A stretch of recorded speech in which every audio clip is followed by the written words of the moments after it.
ബ്രേക്ക്ഫാസ്റ്റിന് ഇന്ന് നമ്മൾ ദോശയ്ക്ക് മാവ് അരച്ച് വെച്ചിട്ടുണ്ടായിരുന്നു കേട്ടോ. അപ്പോൾ അതിലേക്കുള്ള കറി എന്താ ഉണ്ടാക്കുകയെന്ന് ഇങ്ങനെ ഇപ്പോൾ നോക്കി നിൽക്കുന്നപ്പോൾ ഞാൻ കടല ചെറുപയറോ ഒന്നും വെള്ളത്തിലിട്ടിട്ടുണ്ടായിരുന്നില്ല. അപ്പോഴാണ് ഓർമ്മ വന്നത് കുറച്ച് ചിക്കൻ ബാക്കിയുണ്ടല്ലോ എന്നുള്ളത്. പെരുന്നാൾക്ക് നമ്മൾ ബിരിയാണി വെക്കാൻ വേണ്ടി വാങ്ങിയിട്ടുണ്ടായിരുന്ന ചിക്കനിൽ കുറച്ചൊരു 4-5 പീസ് ഞാൻ മാറ്റി വെച്ചിട്ടുണ്ടായിരുന്നു. എന്തെങ്കിലുമൊക്കെ ആവശ്യം ഉണ്ടാകുമെന്ന് കരുതിയിട്ട് അതിപ്പോൾ ഉപകാരമായി. ഞാൻ അതിലേക്ക് ഒരു 2 ഉരുളക്കിഴങ്ങും കട്ട് ചെയ്തിട്ടു. പിന്നെ ഉള്ളിയും തക്കാളിയൊക്കെ ഇട്ട് വാട്ടി ജസ്റ്റ് കറിയാക്കി നീട്ടിയെടുക്കാമെന്ന് കരുതി കേട്ടോ. പിന്നെ അതാ ഉള്ളിയൊക്കെ വാട്ടി വെളുത്തുള്ളി ഇഞ്ചി പേസ്റ്റ് ഇട്ട് കൊടുത്തു. പിന്നെ തക്കാളി ഞാൻ ഉരുളക്കിഴങ്ങിനെ ചിക്കൻ്റെ ഒക്കെ ഒപ്പം കട്ട് ചെയ്തിടുകയാണ് ചെയ്തത്. പിന്നെ വേഗം മല്ലിപ്പൊടിയും മുളക് പൊടിയും മസാലപ്പൊടിയൊക്കെ ഇട്ട് കൊടുത്തു. അത്യാവശ്യം ഉണ്ടായിരുന്നു കേട്ടോ. ചിക്കൻ ഒരു 5-6 പീസ് ഉണ്ടായിരുന്നു. പിന്നെ നമ്മൾ ബിരിയാണിക്ക് കട്ട് ചെയ്തത് കൊണ്ട് തന്നെ വലിയ പീസായിരുന്നു. അപ്പോൾ അതൊന്നുകൂടി കട്ട് ചെയ്തപ്പോൾ കുറച്ചൊക്കെ പീസുള്ള മാതിരി തോന്നി. അപ്പോൾ നമുക്ക് ഉച്ചക്കത്തേക്കും കൂടി അത് മതി എന്ന് വിചാരിച്ചു. വേഗം ഗീ റൈസും ഉണ്ടാക്കാമല്ലോ.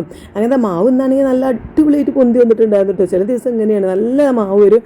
അധികം മാവ് വന്നാലും ദോശ എന്തോ പോലെയൊക്കെ തോന്നും കേട്ടോ. അങ്ങനെ അത് ഉപ്പൊക്കെ ഇട്ട് വെച്ചിട്ടുണ്ട്. കറി അവിടെ സെറ്റ് ആവുന്നുണ്ട്. ആ സമയമാണ് ഞാനിതാ പുതിയ നമ്മൾ ഏതൊരു വീഡിയോയിൽ ഞാൻ ഷോർട്സിൽ ഞാൻ പറഞ്ഞിട്ടുണ്ടായിരുന്നു ഞാൻ ഈ ഒരു പാത്രം വെക്കുന്ന ഒരു സംഭവം വാങ്ങിയിട്ടുണ്ടായിരുന്നു. അപ്പോൾ നമ്മളുടെ ഈ വിമ്മിൻ്റെ കഴിഞ്ഞു കേട്ടോ. അപ്പോൾ ഞാനിതൊന്നും വെച്ച് നോക്കാമെന്ന് കരുതി. ഇപ്പോൾ അതാ 2 പാർട്ടായിട്ടാണ് കേട്ടോ ഇത് പാത്രം ഉള്ളത്. അപ്പോൾ ഒന്നിക്ക് ഞാൻ വിമ്മിൻ്റെ ഇച്ചിരി ഒഴിച്ചു, പിന്നെ കുറച്ച് വെള്ളം ഒഴിച്ചു കേട്ടോ. കാരണം തുത്ത് പറഞ്ഞു തന്നിട്ടുണ്ടായിരുന്നു വിമ്മൊക്കെ അങ്ങനെ ലിക്വിഡ് വാങ്ങുമ്പോൾ വെള്ളം ഒഴിച്ചുകൊണ്ട് നന്നായിട്ട് നല്ല പദം ഉണ്ടാവും എന്നൊക്കെ പറഞ്ഞിട്ടുണ്ടായിരുന്നു. അപ്പോൾ അതാണ് സ്ഥിരം ഉപയോഗിക്കാറുള്ളത്. അപ്പോൾ ഞാൻ കുറച്ച് വെള്ളമൊക്കെ ഒഴിച്ച് വെച്ചു. പിന്നെ ഇതാ നമ്മൾ ഹാൻഡ് വാഷ് ഇപ്പുറ സൈഡിലേക്ക് പറഞ്ഞിട്ട് ഇത് കഴിയാനായിട്ടുണ്ടായിരുന്നു. പുതിയത് ഞാൻ വാങ്ങിയിട്ടുണ്ട്. അപ്പോൾ അത് കഴിയാനുള്ള അങ്ങോട്ട് മുഴുവനായിട്ട് അങ്ങോട്ട് കണ്ട് പീഞ്ഞ് ആക്കി വെച്ചിട്ടു. പിന്നെ ഇതായി അടപ്പ് വെച്ച് നോക്കിയപ്പോൾ ഞാൻ എത്ര അടിച്ചിട്ടും അങ്ങോട്ട് റെഡി ആവുന്നില്ല കേട്ടോ. കാരണം ഞാൻ അങ്ങോട്ട് ഇങ്ങോട്ടൊക്കെ നോക്കിയിട്ട് അത് ഇങ്ങോട്ട് വരുമ്പോൾ അങ്ങോട്ട് വരും, അങ്ങോട്ട് വരുമ്പോൾ ഇങ്ങോട്ട് ആവുക എന്നുള്ളൊരു രീതിയിലായിരുന്നു. പിന്നെ എൻ്റെ ഹസ്ബൻഡ് വന്നിട്ട് അത് ഒന്ന് ശരിയാക്കി വെച്ചെന്നു കേട്ടോ. അപ്പോൾ അതിൽ കൂടെ നമ്മളെ കൈ കഴുകുന്ന സംഭവം വരുന്നുണ്ടോ എന്ന് ജസ്റ്റ് ഒന്ന് അമർത്തി നോക്കിയതാണ്. നല്ല രീതിയിൽ തന്നെ വരുന്നുണ്ടായിരുന്നു കേട്ടോ. പിന്നെ ഞാൻ പാത്രം കഴുകാതെ ഈ ഒരു ചണ്ടിയും കൂടി വാങ്ങിയിട്ടുണ്ടായിരുന്നേ.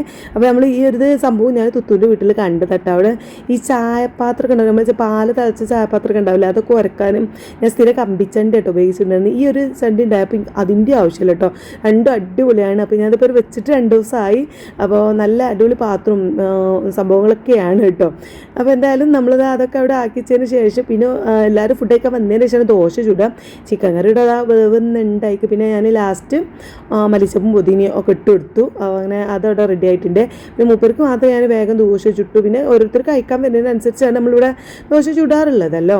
അങ്ങനെ അത് കഴിഞ്ഞ് എനിക്ക് ക്ലീനിങ് പരിപാടി അടിച്ചു തരാനും തുടക്കാനൊക്കെ പോകാൻ നിൽക്കണം. അപ്പോൾ അതിന് മുമ്പ് ഞാൻ കുറച്ച് പനീറുണ്ടായിരുന്നു കേട്ടോ. അപ്പോൾ ഇനി ഇങ്ങനെ ഇവിടെ വെച്ച് കേടുണ്ടല്ലോ, കുറച്ചായി നമ്മൾ ഒരു പെരുന്നാളിന് മുന്നേ ഒരാഴ്ച മുമ്പ് നമ്മൾ കോഴിക്കോട് പോയില്ല, അതിന് മുന്നേ വാങ്ങിയതായിരുന്നു. അപ്പോൾ ഇനി അത് ഇവിടെ വെച്ച് കേടുണ്ടല്ലോ എന്ന് കരുതിയിട്ട് മോളൂന് ഭയങ്കര ഇഷ്ടമാണ്. അപ്പോൾ ഞാൻ അത് വെക്കാനത് വെള്ളത്തിലിട്ടിട്ട് ഞാൻ ക്ലീനിങ് പരിപാടിക്ക് നിന്ന് ബാക്കി ഇടയിട്ട് അടുത്ത്